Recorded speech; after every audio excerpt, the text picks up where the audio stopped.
मैं तुम्हारे बिना नहीं रह सकता अंजलि। अब बस तुम जल्दी से शादी कर मेरे घर आ जाओ।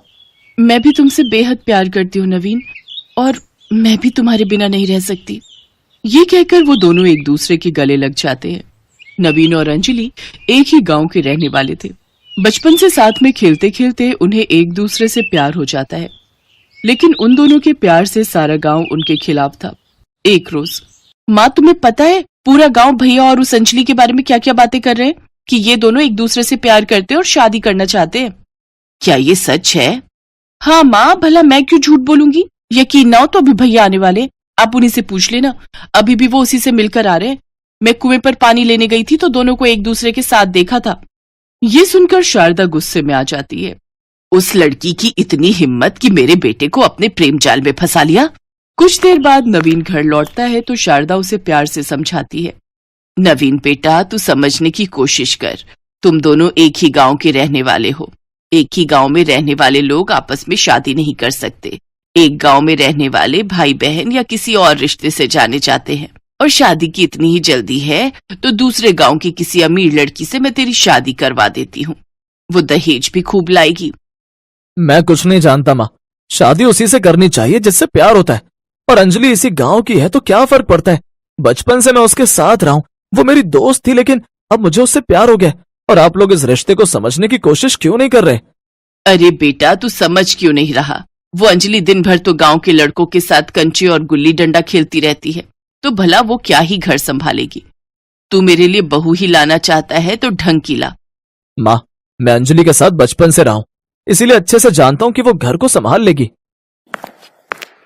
शारदा, ये इतना कह ही रहे हैं तो तुम मान क्यों नहीं जाती? और वैसे भी हमारा गोत्र तो अलग अलग है ना।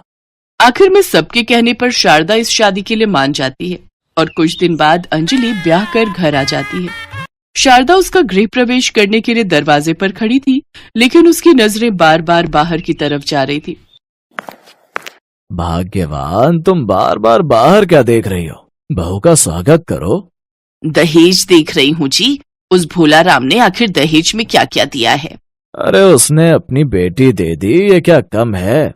और वैसे भी वो बेचारा गरीब है, क्या ही दहेज देगा। शारदा मुंह बनाते हुए गैर मन से अंजलि का गृह प्रवेश कराती है। बेटी जाओ, अपनी भाभी को उसका कमरा दिखा दो। काजल शारदा को कमरे में ले जाती है। वो कमरा काफी टूटा फूटा सा था। वहाँ बेड के नाम पर भी सिर्फ 2 गद्दे ही बिछे होते हैं।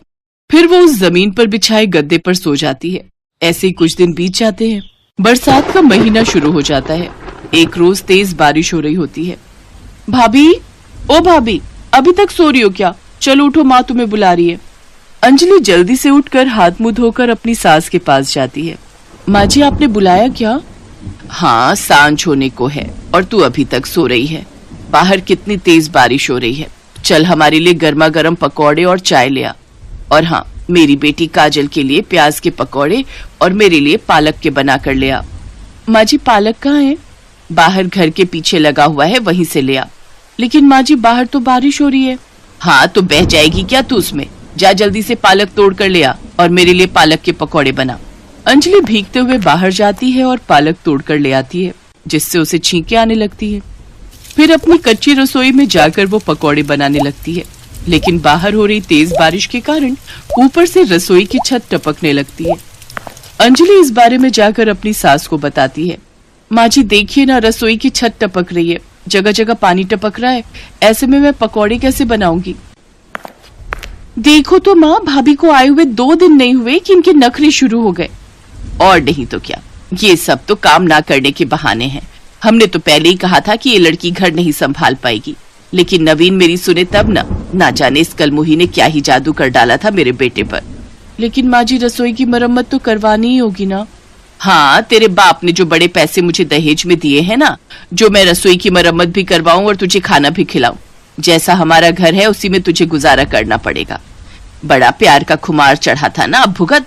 और वैसे भी मेरा बेटा बड़ी मेहनत से सारा दिन काम करता है, तब जाकर पैसे कमा पाता है। उसके पास फालतू के पैसे नहीं है तेरी फरमाइशें पूरी करने के लिए। बेचारी अंजलि जैसे तैसे उस पानी से भरी हुई रसोई में पकौड़े तलने लगती है। तभी बारिश के पानी की कुछ बूंदें उस तेल की कढ़ाई में आकर गिरने लगती हैं। जिससे कुछ गर्म बूंदें उसके हाथ पर आकर गिरती है। माँ! फिर किसी तरह वो चाय पकौड़े बनाकर देती है।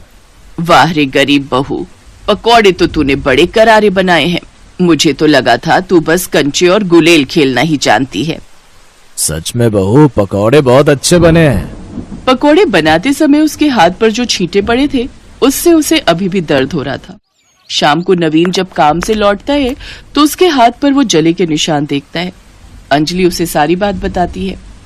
मुझे माफ करना अंजलि, आज मेरी वजह से तुम्हें ये सब झेलना पड़ रहा है, लेकिन मैं कुछ पैसे जोड़कर इस रसोई की मरम्मत करवा दूंगा। मैं जानती हूँ जी, आपके ऊपर सारे घर की जिम्मेदारी है। आप हम सबका पेट पालते हो, यही हमारे लिए काफी है। दरअसल नवीन दूसरे गांव में एक किराने की दुकान पर काम करता है। तनख्वाह के नाम पर उसे 8,000 ही मिलते थे, जिससे वो अपने परिवार का पेट पालता था। इधर सारा दिन नवीन के बाहर रहने के कारण शारदा अंजलि पर काफी जुल्म ढाती। अंजलि के आ जाने के बाद शारदा और उसकी बेटी घर का कोई काम नहीं करती और सारा काम अंजलि से ही लेती। बहू जा, इस वक्त बारिश कुछ देर के लिए रुक गई है, तू तब तक जाकर कुएं से पीने का पानी ले आ। अंजलि घड़ा उठाकर कुएं से पानी लेने चली जाती है, लेकिन कुछ देर बाद फिर काले बादल छा जाते हैं। 2 दिन से लगातार हो रही बारिश के कारण अब गरीब बहू की रसोई में पानी भर चुका था। वो अपनी सास के पास जाती है। माँ जी, रसोई में इतना पानी आ चुका है, अब आप ही बताइए मैं खाना कैसे बनाऊं? बहू, अब तू क्या चाहती है तेरे रहते मैं जाकर रसोई में खाना बनाऊं? अगर तेरी यही इच्छा है तो तू मुझे साफ साफ बोल दे। मैं शाम को नवीन आएगा तो उसको बोल दूंगी, क्योंकि तू तो नवीन की ही पसंद है ना। माँ जी, आप कहाँ की बात आखिर कहाँ जोड़ रही हो? अच्छा कोई बात नहीं, मैं रसोई में ही खाना बना लूंगी। बेचारी गरीब बहू फिर से अपनी उस रसोई में चली जाती है जहाँ बाहर हो रही तेज बारिश के कारण सारी रसोई पानी से भर गई थी। अंजलि किसी तरह चूल्हे के पास पानी आने से तो बचा लेती है, लेकिन वहीं बारिश के पानी में सबके लिए खाना बनाने की तैयारी में लग जाती है। उस बारिश के पानी में अनेक प्रकार के मच्छर पनप रहे थे और वो उसी पानी में बैठकर खाना बना रही थी। लगातार 2 घंटे तक उस पानी में बैठकर खाना बनाने से जहाँ उसे सर्दी लग गई, तो वहीं पानी में पनप रहे गंदे मच्छरों ने उसे बुरी तरह काट लिया था। फिर वो सबके लिए खाना बनाकर कमरे में ले जाती है, जहाँ वो सब आराम से बैठकर खाते हैं। फिर बर्तन धोने के कुछ देर बाद अंजलि अपने कमरे में आती है तो उसका शरीर थर थर कांपने लगता है और उसके शरीर पर तरह तरह के लाल दाने उगाते हैं, जिसके बाद अंजलि वही चक्कर खाकर गिर जाती है। अंजलि, अंजलि, क्या हुआ तुम्हें अंजलि? अरे ये क्या हुआ बहू को? बेटा इसे जल्दी से अस्पताल ले चलो। नवीन किसी तरह अंजलि को नजदीकी अस्पताल में ले जाता है, जहां उसका बुखार बढ़ता ही जा रहा था, जहां डॉक्टर उसका ब्लड टेस्ट करवाते हैं। देखिए, इनकी ब्लड टेस्ट रिपोर्ट आ गई है, इन्हें डेंगू मलेरिया हुआ है। अब कुछ दिन इनको अस्पताल में रहना होगा। डॉक्टर अंजलि को अस्पताल में एडमिट कर लेते हैं, जिसके बाद अब घर की जिम्मेदारी शारदा के ऊपर आ जाती है और अब शारदा को उस गीली रसोई में खाना बनाना पड़ता है। तब उसे एहसास होता है कि अंजलि कैसे ये सब सह रही थी। हे भगवान, मेरे बस की तो नहीं है इस रसोई में खाना बनाना। इसमें तो कितने गंदे मच्छर हैं। शायद इसी कारण बहू भी बीमार पड़ी है। नहीं, मुझे जल्दी ही इस रसोई की मरम्मत करवानी होगी। अगर समय रहते मैंने उसकी सुन ली होती तो आज बहू की ये हालत नहीं होती। शारदा को अपनी गलती का एहसास होता है। कुछ दिनों बाद अंजलि ठीक होकर घर लौट आती है और अब शारदा अपने बेटे से कहकर लाला से कुछ पैसे उधार लेकर रसोई की मरम्मत करवा देती है, जिससे अब बाहर कितनी भी बरसात हो, लेकिन अब वो रसोई कभी पानी से भरी हुई नहीं रहती और ना ही उसमें कहीं से पानी टपकता। अब गरीब बहू को बरसात आने पर भी कोई डर नहीं रहता।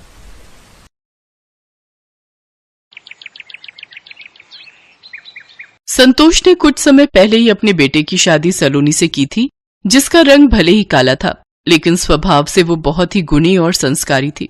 संतोष की बड़ी बहू प्रीति गोरी और खूबसूरत थी, जिस वजह से घमंड उसमें कूट कूट कर भरा था।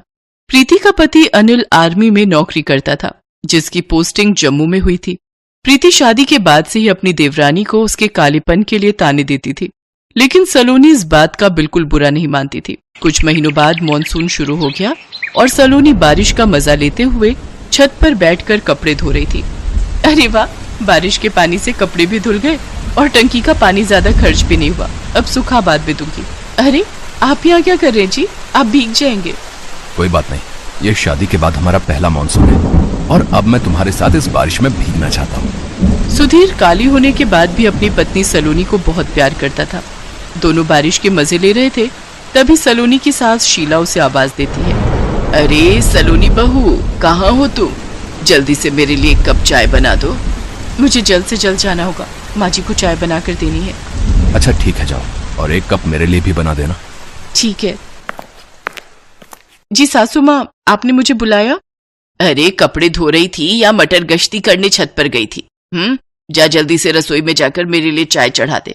और हाँ, पहले ये कपड़े बदल ले, कहीं सारी रसोई गीली कर दे। तभी सलोनी की जेठानी उसके पास आती है और कहती है, 1 मिनट देवरानी जी, तुमने मेरी साड़ी तो ठीक से धो दी ना? ध्यान रहे उसमें कलर नहीं चढ़ना चाहिए। पता चले खुद जैसी काली पीली हो वैसे ही मेरे कपड़ों को भी कर दो। बहू, ये क्या तरीका है छोटी बहू से बात करने का? ठीक है तो कह रही हूँ सासू माँ, आपको भी यही काली लड़की रह गई थी मेरी देवरानी बनाने के लिए। पता है मेरे सब रिश्तेदार मुझ पर कितना हंसते हैं। दीदी, काला होना कोई पाप है क्या? जब से मैं यहाँ आई हूँ आप मुझसे चिढ़ी हुई रहती हैं। कोई भी तुम्हारी काली शक्ल को देखेगा ना तो चिढ़ेगा ही। प्रीति, अपनी देवरानी से कोई ऐसे बात करता है क्या? और भूल मत, सुधीर सलोनी को बहुत पसंद करता है।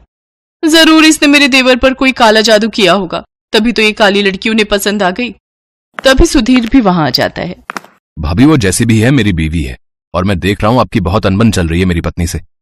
अच्छा, अब तुम अपनी भाभी से बहसबाजी करोगे, और वो भी कल की आई हुई इस काली कलूटी लड़की के लिए? देखा, आखिर अपने काबू में कर ही लिया इसने मेरे देवर को।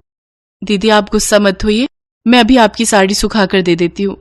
सलोनी अपनी जेठानी की साड़ी प्रेस करके उसे दे देती है। भोली भाली काली सलोनी पर उसके पति और सास को बड़ी दया आती है, और वो अक्सर उसका साथ देते थे, जिस वजह से प्रीति अपनी देवरानी से और जलने लगी थी। एक रोज जब सलोनी खाना बनाकर परोसती है तो उसमें नमक कम होता है, जिस वजह से प्रीति गुस्से में उसके हाथ पर वो दाल गिरा देती है। भाभी, आज तो हद ही हो गई, बस अब और नहीं। वही मैं भी कह रही हूँ, बस अब और नहीं। सासू माँ, आप हमारा बंटवारा कर दो, आज से मैं अलग रहूंगी। ठीक है, आप बंटवारा चाहती हो ना, तो आज से हम अलग अलग रहेंगे। गुस्से में आकर सुधीर घर में रस्सी बांधकर अलग अलग बंटवारा करता है। मॉनसून में भारी बारिश होने के कारण घर के दोनों ही तरफ खिड़कियों से पानी अंदर आ जाता है। सलोनी तो अपने हिस्से को साफ कर लेती है, लेकिन उसकी आलसी घमंडी गोरी जेठानी पानी को हाथ तक नहीं लगाती, जिससे उनकी सास शीला फर्श पर फिसल जाती है और उसे चोट आ जाती है। हाय रे, मर गई रे, मर गई। माँ जी रुकिए, मैं अभी आती हूँ। कोई जरूरत नहीं है, मैं ही दवाई लगा देती हूँ, लेकिन तुम ये लकीर पार मत करना। और सासू माँ, आपसे एक जगह चैन से बैठा नहीं जाता, मेरा काम और बढ़ा दिया। गिरी भी तो तेरी वजह से हूँ। अलग होने के बाद अब प्रीति को घर के खाने से लेकर कपड़े धोने, झाड़ू पोछा हर काम खुद ही करना पड़ता। अब उसे अपनी देवरानी की अहमियत समझ आने लगी। ऐसे ही कुछ दिन बीत जाते हैं। फिर एक रोज प्रीति की तबीयत बहुत खराब होती है और वो बेहोश होकर गिर जाती है। तभी सलोनी उसे देख लेती है और लकीर पार करके उसे जल्द से जल्द हॉस्पिटल ले जाती है, जहाँ डॉक्टर कहते हैं, अच्छा हुआ आप इन्हें समय से ले आई, इन्हें हार्ट अटैक आया था, अगर जरा से भी देर होती तो कुछ भी हो सकता था। प्रीति को होश आ जाता है और जब उसे पता चलता है कि सलोनी ने उसे अस्पताल पहुंचाया है तो उसे अपने किए पर बहुत पछतावा होता है। मुझे माफ कर दे सलोनी, मैंने तेरे साथ बहुत बुरा बर्ताव किया, लेकिन आज मुझे अपने किए पर पछतावा है। इसके बाद सभी फिर से एक साथ मिलकर खुशी खुशी रहते हैं।